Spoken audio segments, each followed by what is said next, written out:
I personally had serious issues and some very serious and other people's face discussions about the whole CHAP designation. I felt, as yourself, we felt it was ill-timed, unnecessary, and really, quite frankly, I felt it was undermining the good things we were all trying to do. I mean, it could be more, but I'm just saying it doesn't, from an analytical point, if the city is really trying to get the maximum dollars and getting their investment back, why at this time would you be placing these types of controls when you're looking at all these prospective bidders or developers who want to submit RFPs? I mean, to me, it's a deterrent. It's a deterrent. Okay.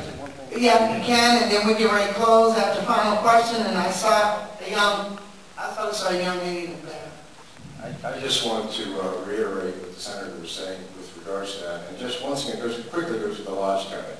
If, in fact, the city ends up owning the theater because no one bids at auction, well, then the city can put whatever controls they want to on this building and do what they want to do.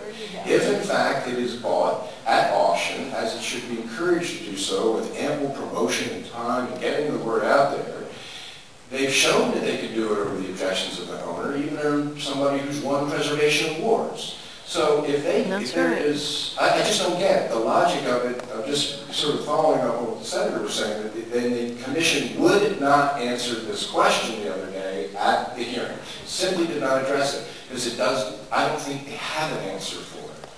Because if the person who buys the theater is someone who comes in and wants to do something wrong here, then slap the controls on at that point. Don't undermine the auction. Thank you. Yep. I just wanted to add too, it was sort of difficult for Bob Emery to have much input during the CHAP hearing as he was taking a nap. And he's on film. He's on film. Final question, and Where'd he go?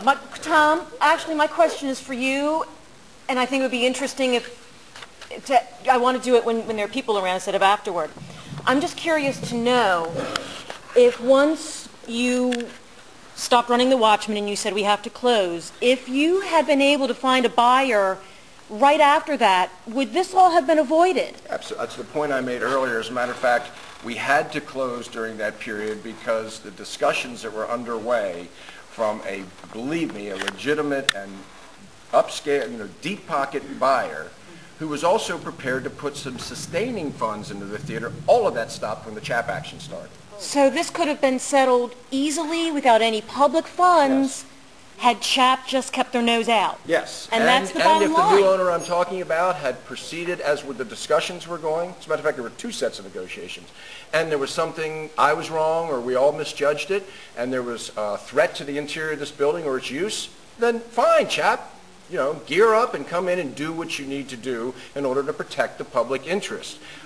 To me, it's a huge, well, I think we've made the point, and I think the Senator agrees, and I don't want to keep beating on that issue, but I think it's a key element to understanding how situations can be controlled when one part of city government is acting against and undermining the best interest of what other people in authority of city government are saying that they want to happen. Yep, absolutely.